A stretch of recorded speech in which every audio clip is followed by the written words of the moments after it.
Although this is the man with, of course, the boy, the man and the boy, but an emphasis on the man. And these talks may be a bit longer than ordinary. That's why we called him the man.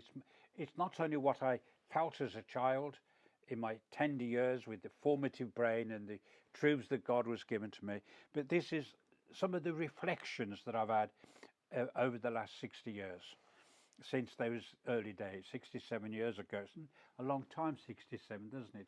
67 years of reading the Bible, getting a lot of it wrong. Listen, let's be very clear to ourselves as we start this series. We can get things wrong. As long as we keep an emphasis on God and Jesus, the Father, the Son, and the Holy Spirit, the work of salvation, the work of our sanctification, the work of glorification. Keep those three great themes, to hold them together.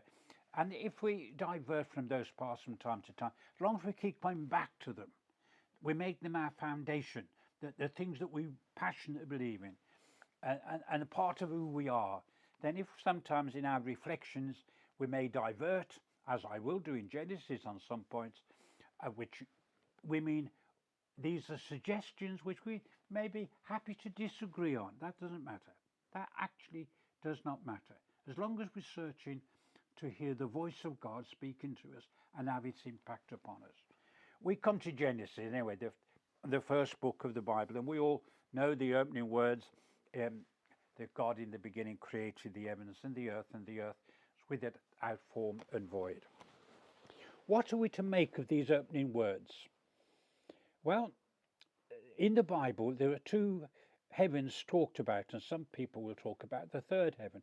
But the two heavens, there's the heavens that we see when we look out, which they saw when they looked out, and God made those. And they could say on the fourth day, He made the stars also, sun and the moon and the stars also. And that's a physical heaven.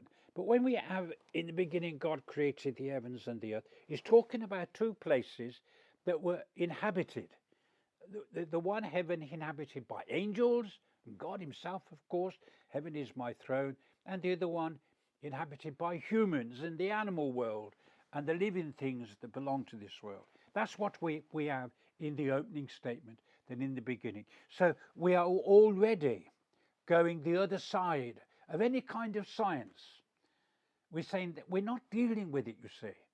We're not dealing with science. What we're dealing with, the fact, is a matter of statement which we either accept because it runs through the Bible, that God is in heaven and we are on earth.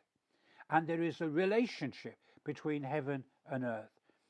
Now, that was one of the first things I remembered as a boy, this relationship that came up again and again, as we may see in this talk. The heavens and the earth. And then what about the earth? Well, it doesn't matter what planet God chose. It would have been a planet without form and void. It doesn't really matter. If it had chosen one a million miles away or a million light years away, we'd still be saying the same thing. Why chose this planet?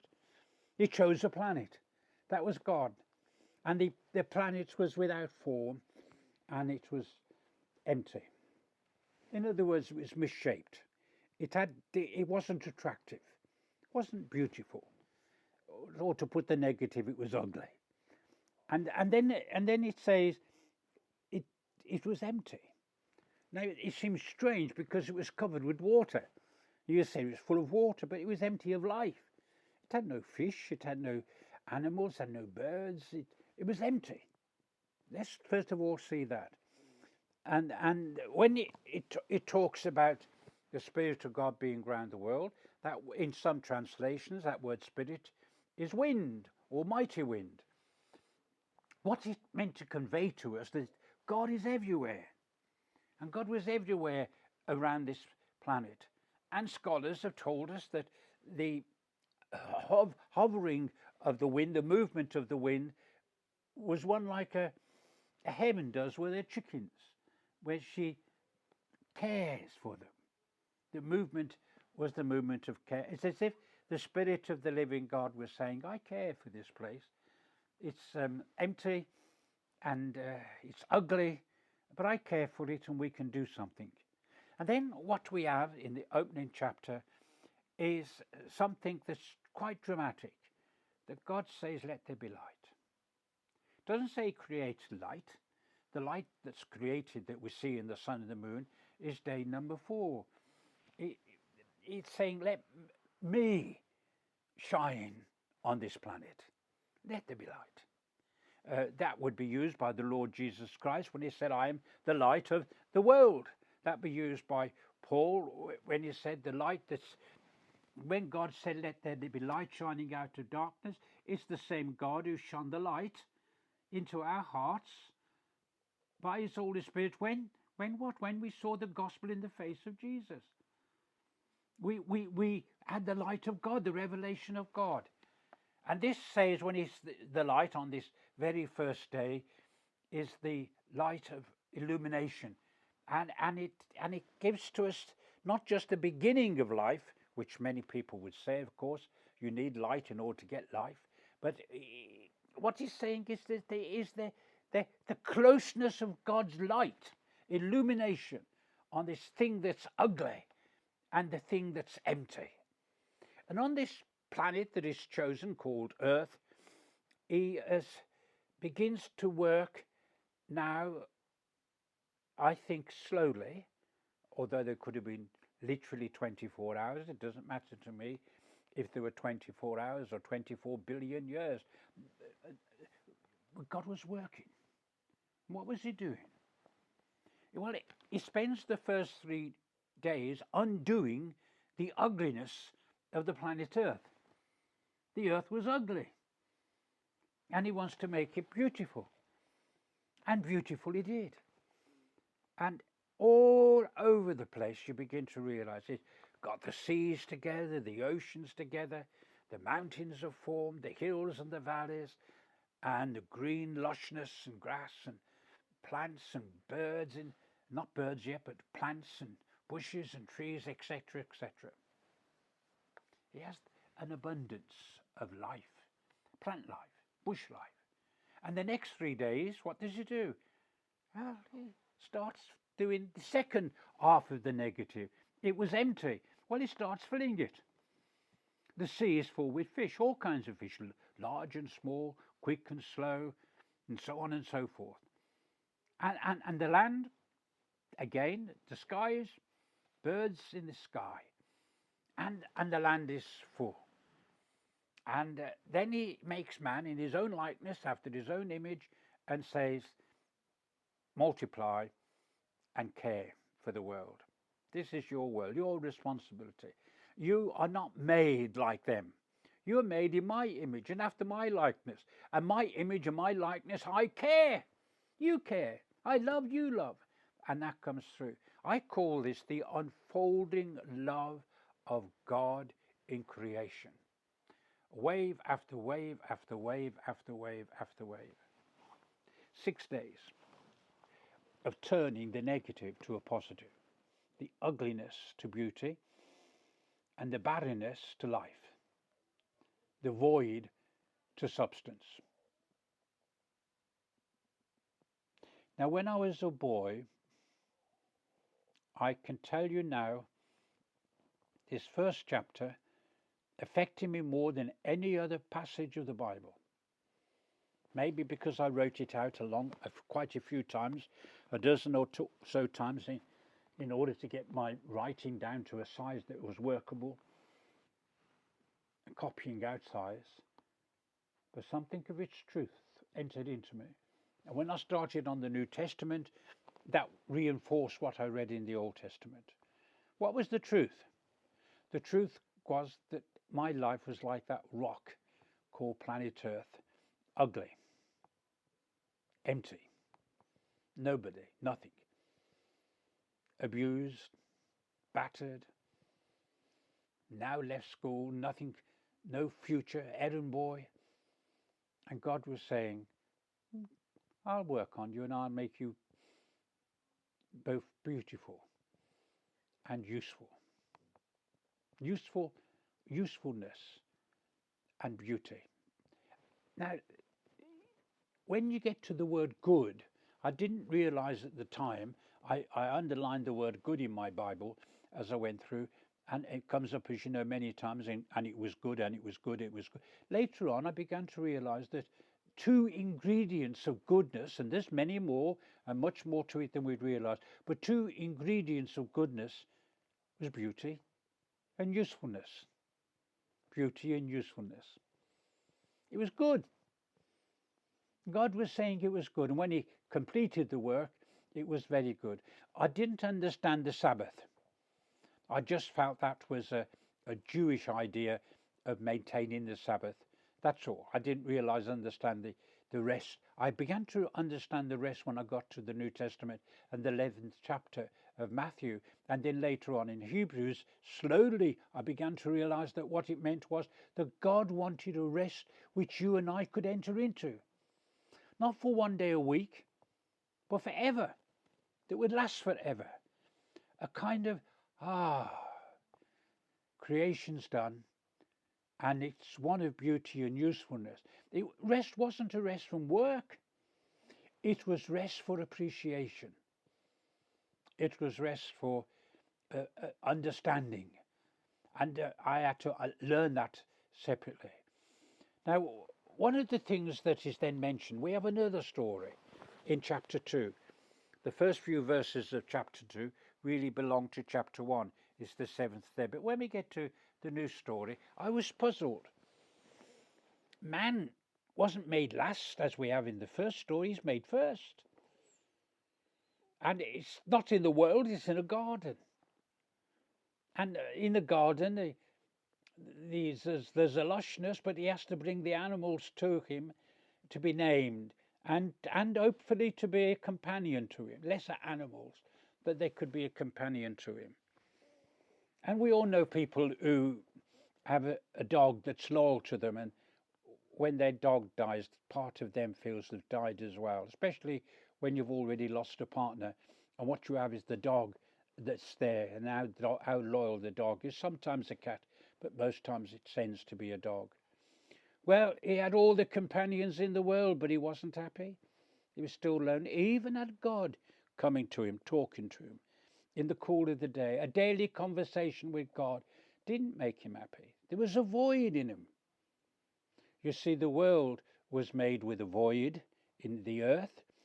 Adam was made with a void in his creation. He needed a companionship that would be like himself. Not like the great God, the creator of all things, not like the animals below him. And out of his being, there's the woman. And we all know the story so well. She's now bone of my bone, flesh of my flesh. She's one with me. She's going to be called woman, for she was taken out of the man. And we see the story.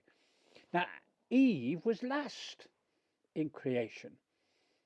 Like in the event in the first chapter, when both Adam and Eve was created last in this garden.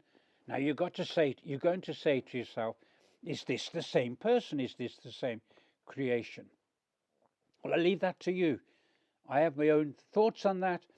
What we have, however, is something that the first chapter is the big picture, and the second chapter is the local picture or the small picture. And in this small picture, this woman became the flesh and the bone of Adam himself, and they became one. Now, also a moment, there is something else. And I need to preface this by telling you what they were before we come to it. What was in Adam and in Eve was the potential to be deceived and the potential to give into temptation. Deception and temptation. They were there. They were part of their being when they were created by God in his image and his likeness. Not that God is ever tempted. James makes that very clear. But it was the potential to be tempted that was in Eve and deceived. And all the way through the Bible, there afterwards, you see people being tempted and deceived. Now, God is very clear, knowing that weakness within them. He makes it very clear to them there's one tree they shouldn't touch, because if they touch this tree, the tree of knowledge and good and evil, they will die. Now you see, that is the benevolence and goodness of God. He's warned them. So it isn't just only that they are tempted potentially and can be deceived. They warned against it. This is a weakness in you. You've got to make sure you don't give in. And every time they saw that fruit, they just went on to the other fruits. It was a place that was more than would accommodate all their needs, all the elements within them that made them in the image of God. There was no need for them to go and be tempted because God had warned them. But temptation does come. Now, in the old story, it's a snake. It's not a snake in the next story, which is part of the story of Cain and Abel. It's a beast.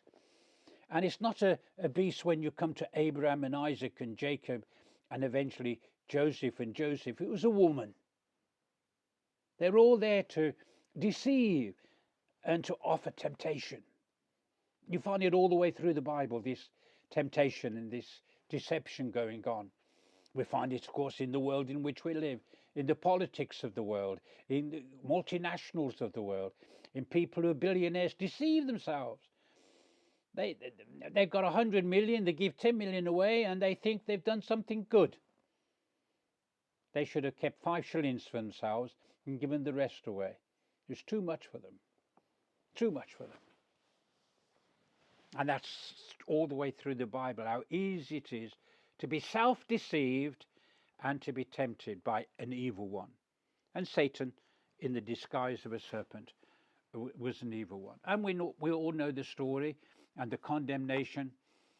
The serpent condemned, the woman childbearing, the man would have to now have an earth that wouldn't easily respond to his needs. He would have to dig and shovel and scrape and get rid of all the weeds that would grow up, etc.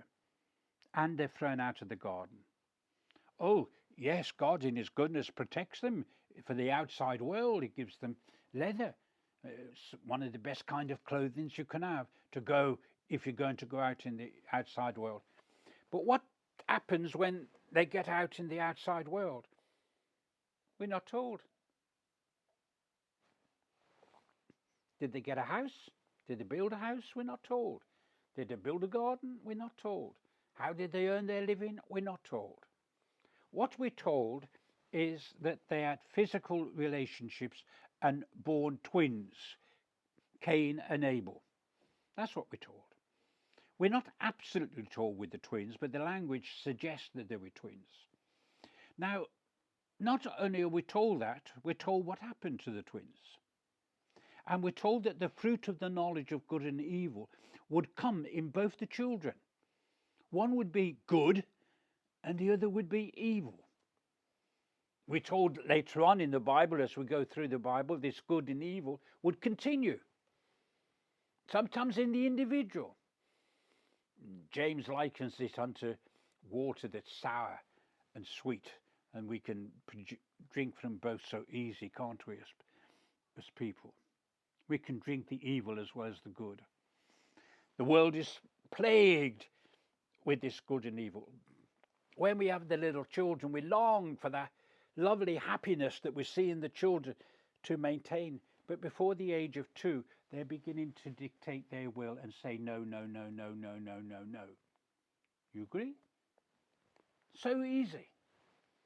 So easy to reject what is good for us and to embrace what is bad for us.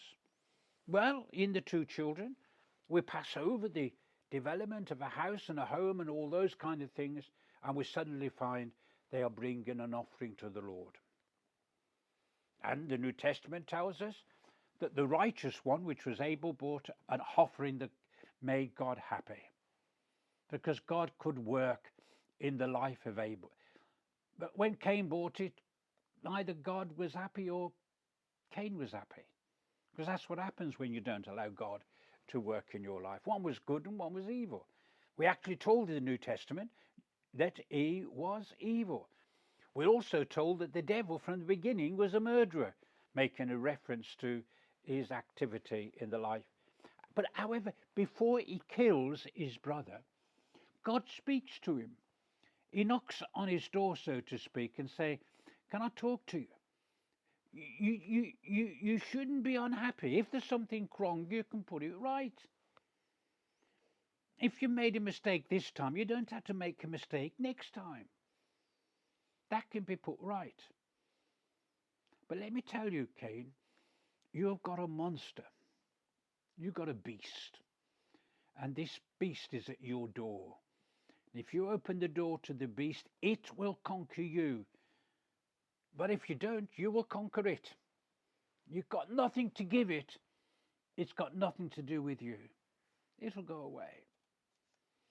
Well, instead of taking the tender advice of God, he goes and kills. God says to him, "Where is Abel?" He said, "Am I my brother's keeper?" And the answer, of course, was yes. But that's not the point of this particular story.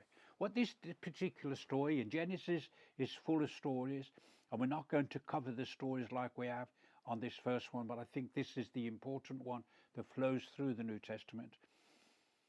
God says to him, "You now are going to be a vagabond in the earth. You'll have nowhere to put your feet. You'll have nowhere to put your head to sleep. You'll be here, there, and everywhere. You'll be despised." I can't take this. It's too much, God. I'm going away from your presence, and I will be killed by people who see me. So God, in his mercy, note what he's doing. He makes sure that anybody who sees Cain will see a sign that says to them, "Don't touch this man." And instead of being the vagabond, the person went here, there, and everywhere, he builds a city.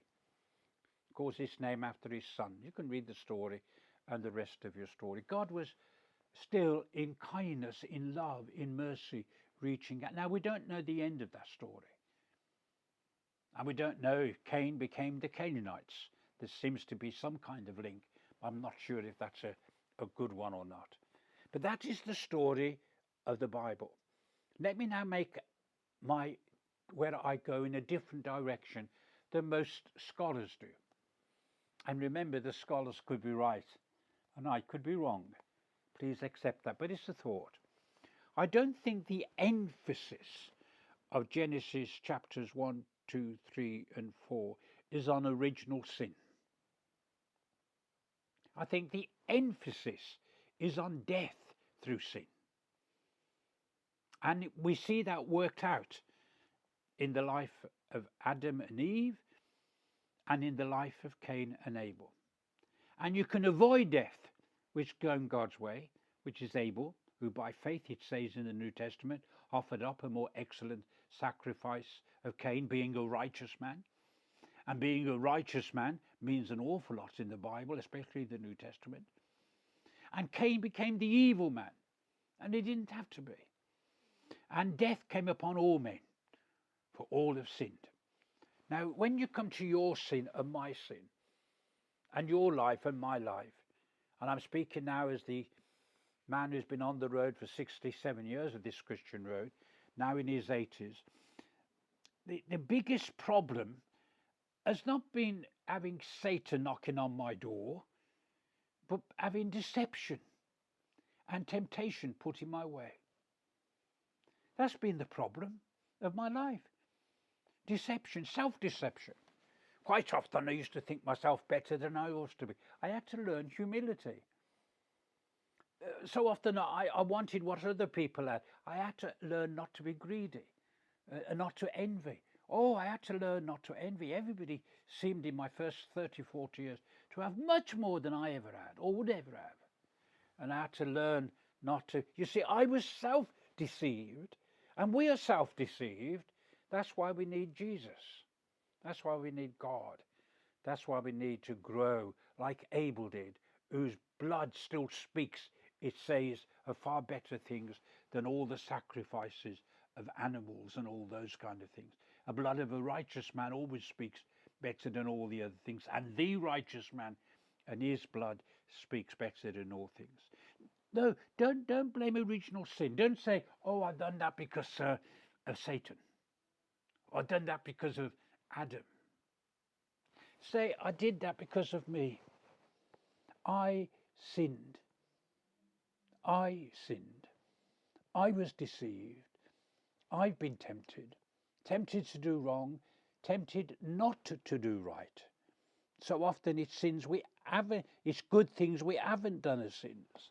So the looking at human life and the philosophy of life, don't blame original sin. Don't blame Satan. This is my point.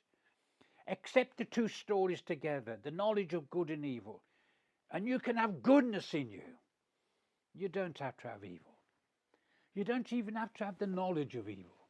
You can, through Christ, be purified. Over lunch, we were talking about how Jesus Christ, his blood purifies us from all sin. And you can know Jesus, who is there to save you from your sin. You can be on that side. Well, that's the main teaching. When you come then to the stories of the book, the world has got so bad we need a flood. And after the flood, and remember in the flood, and listen to this, it's very important. God could have ended the human race there and then.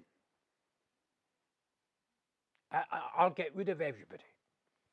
But one man found grace in the eyes of God, and grace won. And because we are who we are today, is because one man found grace in the eyes of God, that came the other side of the flood, saved himself and his family. And for the building of the ark, which may have taken 120 years to build, it was a condemnation to the world. Every single time he put another plank into that ark, he was condemning the world. Now listen, God's mercy and grace and spirit were striving to man for 120 years, trying to bring man. But it just got worse and worse and worse. And it got so bad that the flood came. We don't have to go into whether it was a local flood, a regional flood, or a national flood. The lesson is the end of mankind was there. And one man came through it and saved the world in his righteousness. Not a perfect man. The first thing he did was get drunk when he came out of the ark. Maybe he got drunk because he wanted to celebrate too much. I don't know. But there were problems, and problems with his children, and the problems as when. The next great event in Genesis is they want to build a tower to stop God judging them ever again. They thought the judgment of God came with a flood, would come with a flood, even though God promised never to bring a flood again. So they began to build a temple, so to speak, a tower to heaven. There could be a ladder to heaven, as we find in Jacob, but you couldn't build. You could build as much as you like, you would never get to heaven. That isn't what it means. We build buildings now. I think we have a building. It's nearly a mile in the air, is it? I don't know. Far shorter than the New Jerusalem, which is 1,500 miles, both up and square. Listen again. The Tower of Babel was to try and stop the flood. Instead, it brought confusion and languages and the difficulty of people to communicate to one another. And then this historical event that's not linked to Judaism, to Abraham and his descendants, but is pre them, comes to an end. You have a genealogy, of course, but it comes to an end. It's as if we don't know too much about this history. We're not clever enough to understand the first 10 chapters of Genesis.